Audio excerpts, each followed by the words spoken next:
Cedric and Vorganax adapted to the daily rhythms of Zahira, adapting to the exotic and vibrant culture that surrounded them. Sultan Aedric, a worthy man of wisdom and patience, grew to love Cedric's insightful ideas and straightforward advice.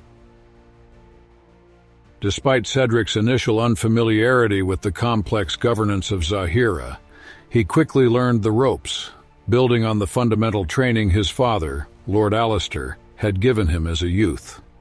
His thoughtful assistance in settling minor disputes and ensuring justice in the Sultan's court cemented the mutual respect between him and the Sultan, beginning a true friendship. One day, in the cool shadow of the Sultan's hall, Aedric sat with Cedric in his private study, admiring his new friend's ideas. "Cedric, I have arranged something for you," the Sultan announced, a tone of awe in his voice. "I have convinced the keepers to grant you access to one of Zahira's most sacred relics, the Book of the Dragon Tribes." Cedric's eyebrows rose in surprise. The Book of the Dragon Tribes? I thought it was just a legend. "Oh, it is real," Cedric replied, smiling knowingly. "but it is guarded fiercely by the keepers. They are an ancient and secret order dedicated to preserving the old ways and guarding the relics of Zahira's past." A few days later, the sacred book arrived at the palace, bound in an old dragonhide cover and gilded with ancient symbols. Cedric held it in his hands with reverence, and even Vorganax, towering nearby, looked at it with deep respect. Cedric turned the cover over and opened to the first page, his excitement giving way to confusion as he scanned the text. This is unlike anything I've ever seen," Cedric murmured, squinting at the unfamiliar text. Vorganax leaned closer. His amber eyes narrowed in concentration. "Let me take a look." He tilted his head, carefully running one of his claws over the faded ink. "I recognize parts of this. It's an ancient dragon-kind language. Most of it even I can't decipher, but I can understand a few words here and there." Cedric's interest peaked, his gaze darting between the book and his friend. "What can you make out so far?" Dragon growled thoughtfully. "It talks about the legacy of scale and the tribes of sky and stone. It was obviously written by dragons long ago." He paused, frowning slightly as he tried to decipher the line. "It's something about migration, the great passage to a distant land." Together they began to laboriously work over the dense pages, Vorganax trying to decipher the old phrases and poetic language, while Cedric carefully wrote down the fragments they could decipher. The days passed as they dug deeper, and finally, digging into the fragile pages, they found a piece of an old map. "Look at this." Cedric breathed, carefully unfolding the delicate scrap. It depicted a series of islands with one central landmass marked in bold, ancient script. He pointed to the label with a mixture of awe and excitement. "This place, see the lines leading to it? It used to be one mighty kingdom, united into the 5 kingdoms we know today." Vorganax's eyes widened.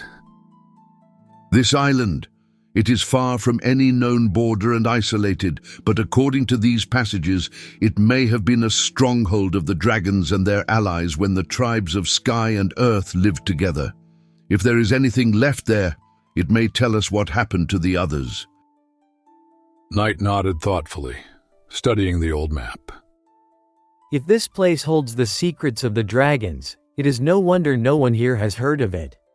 It lies far beyond the current borders of the Alliance, almost lost in time."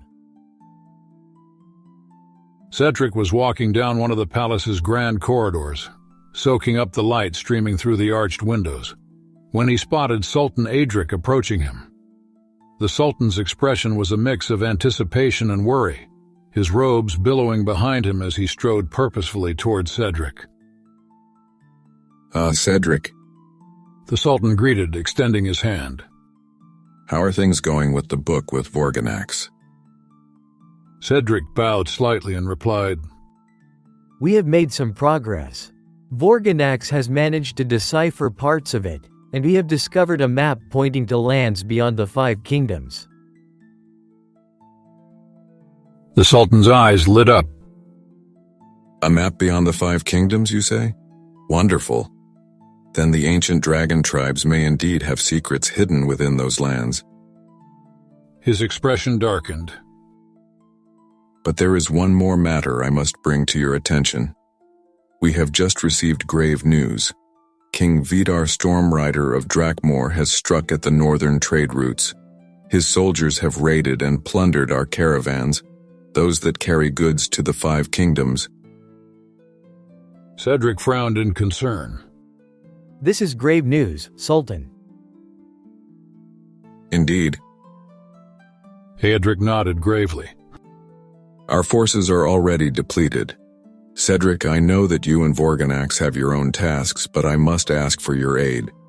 With your strength and Vorganax's might, we stand a chance against the forces of Drakmor. Cedric's answer came without hesitation. Okay. I will speak with Vorganax. We will not abandon you in this difficult time. The Sultan's face softened with gratitude. Thank you, my friend. With you, we can still see our people safe. Cedric found Vorganax basking in the sunlit garden, sprawled lazily across the lush, soft grass. The dragon's red scales glinted in the hot Zahira sun, and he looked completely relaxed, his wings half unfurled in contentment. Cedric approached with a sigh, knowing he would have to disturb the dragon's rare moment of peace. Hi, my friend. How are you? Cedric began, attracting the dragon's attention. Vorganax opened an eye and looked at Cedric with a mixture of curiosity. Well, the scorching sun of Zahira has a very beneficial effect on me. Sitting in a damp cave, I've already forgotten what it is like to lie quietly in a clearing and enjoy a pleasant breeze. I am glad that you like it here. He continued. I wanted to talk to you about a problem. Dragon looked at him in confusion. What problem? This is King Vidar of Drakmor. Cedric explained. He has begun raiding Zahira's caravans, plundering them. Sultan Aedric has asked for our aid. Without us, Zahira has few defenses strong enough to withstand the forces of Drakmor. The dragon's gaze grew wary. What of our quest? We have only just begun to decipher the book. Every delay takes us further from the answers. Cedric hesitated, understanding Vorganax's reluctance. That is true, but remember, the Sultan has done much to help us. He arranged access to the Guardians and their ancient relics. He trusted us. Now it is our turn to help him. We owe him. The dragon snorted, sending up a small cloud of dust. You are right. I may not like the idea of being drawn into conflict, but we cannot ignore the Sultan's generosity. Well, I agree to help him. A smile spread across Cedric's face. Then let us prepare for battle. The next day, Cedric and Vorganax met Sultan Aedric once more. The Sultan's face was filled with a mixture of gratitude and determination as he addressed them. Cedric, Vorganax, thank you for agreeing to help us. Aedric said earnestly, I've instructed my finest blacksmiths to prepare something special for you both. He led them down to the palace armory, where 2 skilled blacksmiths stood, awaiting them beside rows of gleaming weapons and armor. They approached Cedric, offering him a set of newly forged armor, a masterpiece of Zahiran craftsmanship. Polished plate armor, it was built to provide protection without sacrificing mobility. Cedric ran a hand over the smooth, polished metal, admiring its craftsmanship. This is extraordinary. Thank you, Aedric. Sultan smiled warmly. Only the finest for our allies and friends. I want you to have every advantage when you face Vidar's men. He turned to the dragon, where another group of blacksmiths displayed small, durable armored inserts made specifically for his scales. They carefully began fastening the protective pieces along Vorganax's shoulders, flanks, and chest, each section molded to fit securely without restricting his movement. Vorganax lowered his head to examine the new additions with an appreciative rumble. This will do well against a volley of arrows, I imagine. The Sultan inclined his head respectfully. You are our hope, and as much a part of our defense as any battalion of my soldiers, my friend. With their preparations underway, Cedric and Vorganax stood ready to defend Zahira and its people, side by side with their new ally, Sultan Aedric.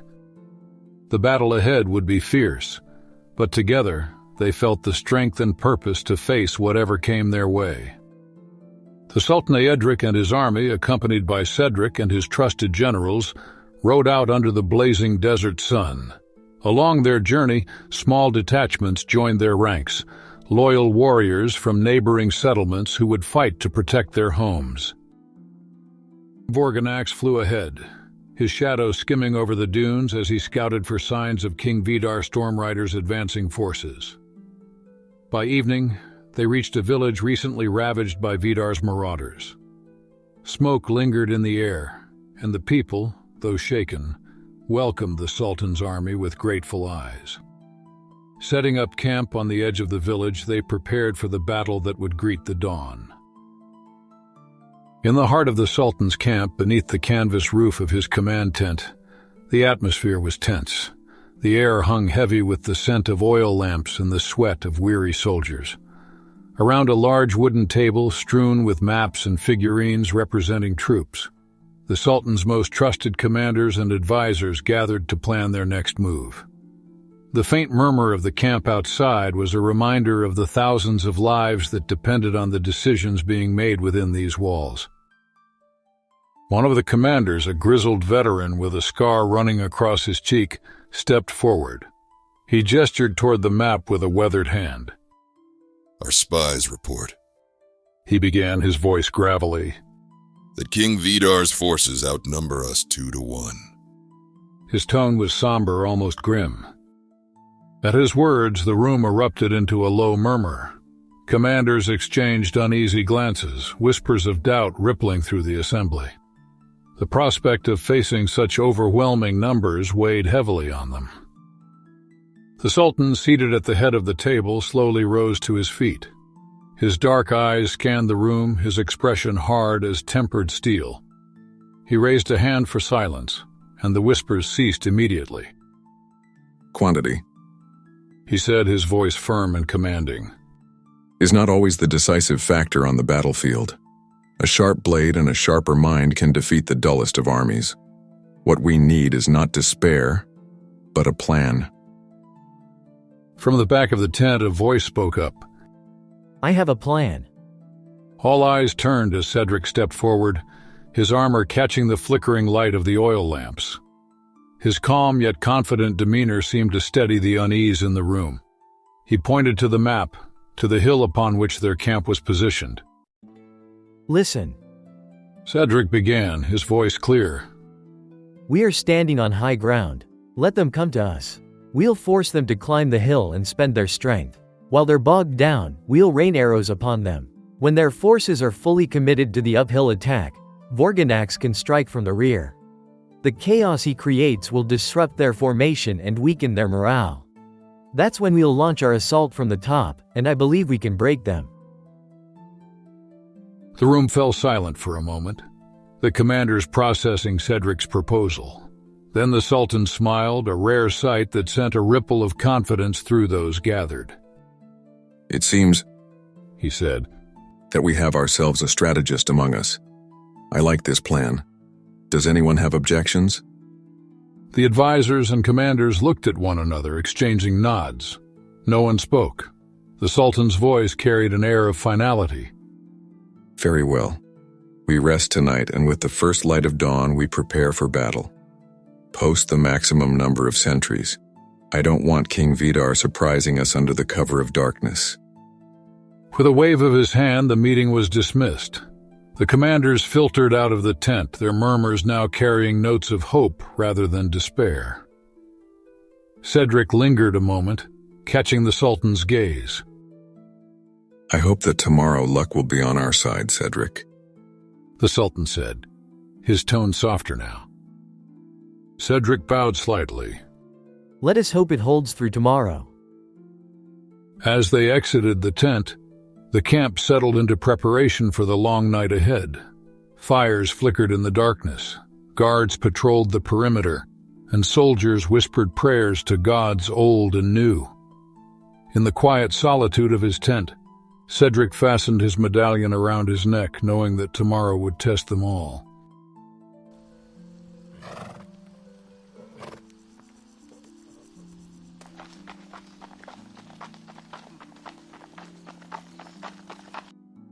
With first light, the armies lined up across the battlefield, a tense silence falling between the two forces. Vorganax took cover in the nearby forest, watching and waiting for Cedric's signal. King Vidar, clad in dark furs and iron armor, rode out with a small contingent of his retinue, his imposing figure casting an intimidating presence over the field. The Sultan, Cedric, and several generals rode forward to meet him. Sultan Aedric, I am glad to see you didn't cower behind your castle walls and came out to face me like a true warrior. Cedric held his head high. I do not hide from men like you, Vidar. But tell me, why have you invaded lands that are not yours? Vidar chuckled, casting his eyes over the Sultan's troops.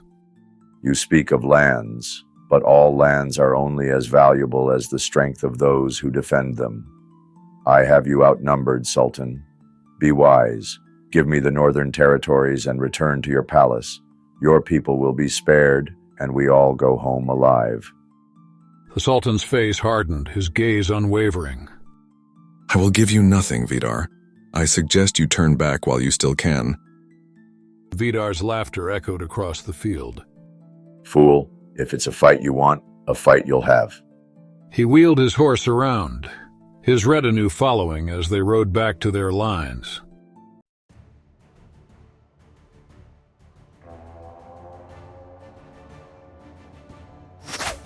Once in place, the silence shattered as both sides launched their opening volleys of arrows.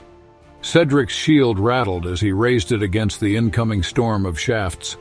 After several deadly exchanges, Vidar signaled for a section of his infantry to charge.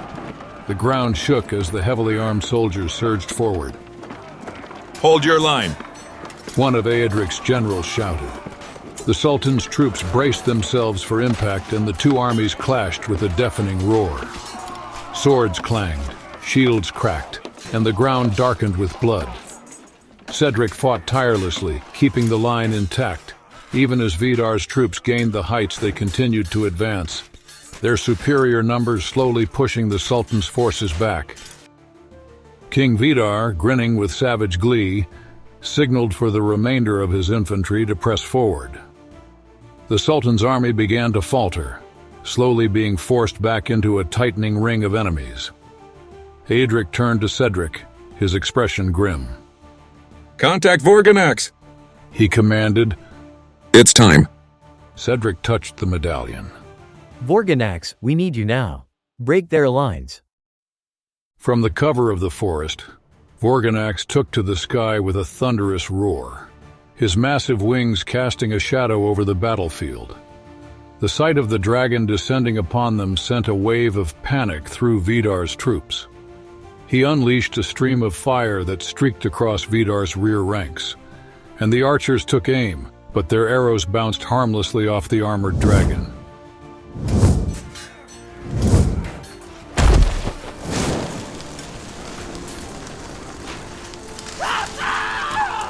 The dragon landed with a resounding thud, crushing a section of archers underfoot.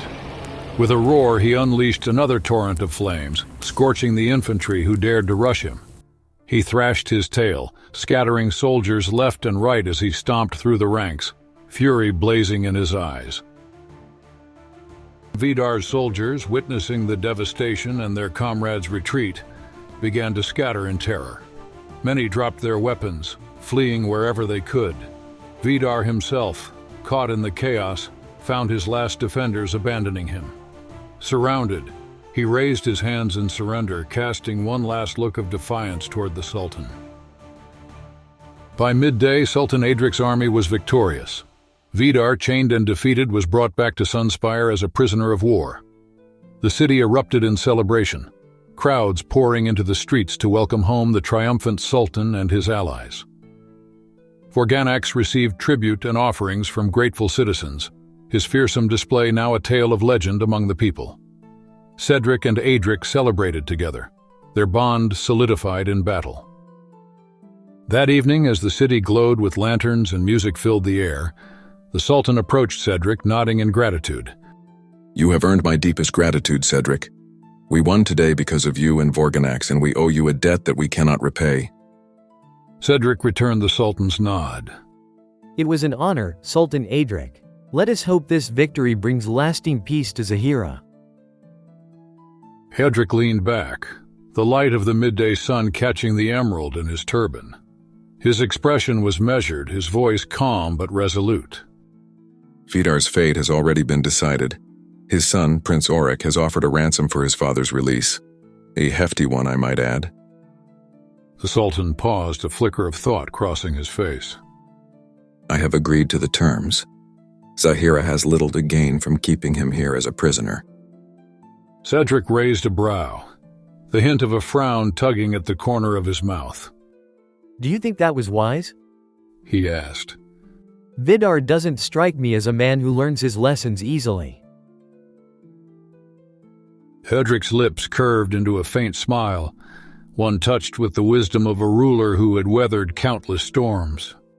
Perhaps not, he admitted. But a warlord with no kingdom is no more than a shadow of his former self.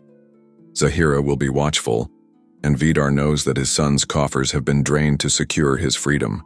For now, I believe his ambitions will be tempered by necessity. Let us hope we will not meet him again on the battlefield. Cedric nodded slowly, though a trace of doubt lingered in his eyes. He placed a hand on the hilt of his sword, his fingers absently brushing the worn leather of the grip. Time will tell, my friend. Men like Vidar often carry their grudges for a lifetime. The Sultan inclined his head, his expression thoughtful. Then we will be ready should that time come. For now, let us savor this victory and turn our attention to rebuilding what he sought to destroy. The knight offered a small bow, his respect for the Sultan evident. Wise words, as always. As Cedric turned to leave, the sun dipped lower in the sky, casting long shadows across the gleaming marble floor. The knight's footsteps echoed softly, a reminder that though battles may end, the stories they leave behind continue to unfold. And so under the starlit sky of Sunspire, Cedric and Vorganax joined in the revelry, a celebration of valor, trust, and the unity that had carried them to victory. Please like, leave comments, and help develop the channel and content. Thanks for watching. See you in new stories.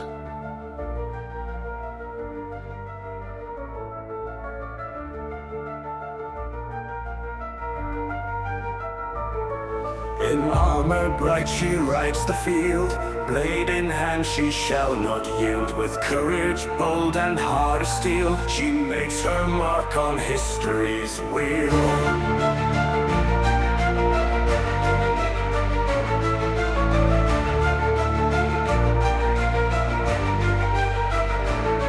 Her banner waves through misty moor, with tales of old and legends pure. Her allies cheer, her quests are grand, a hero's journey through the land.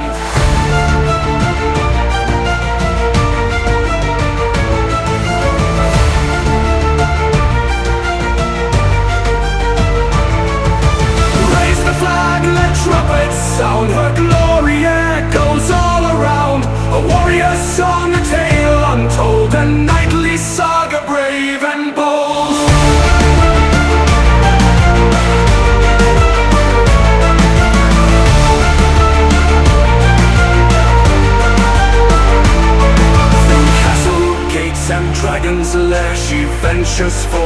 earnest flair, a whisper soft of love's embrace. Yet duty calls, she keeps her pace. Stars above, they guide her way through night's deep shroud and break of day. A beacon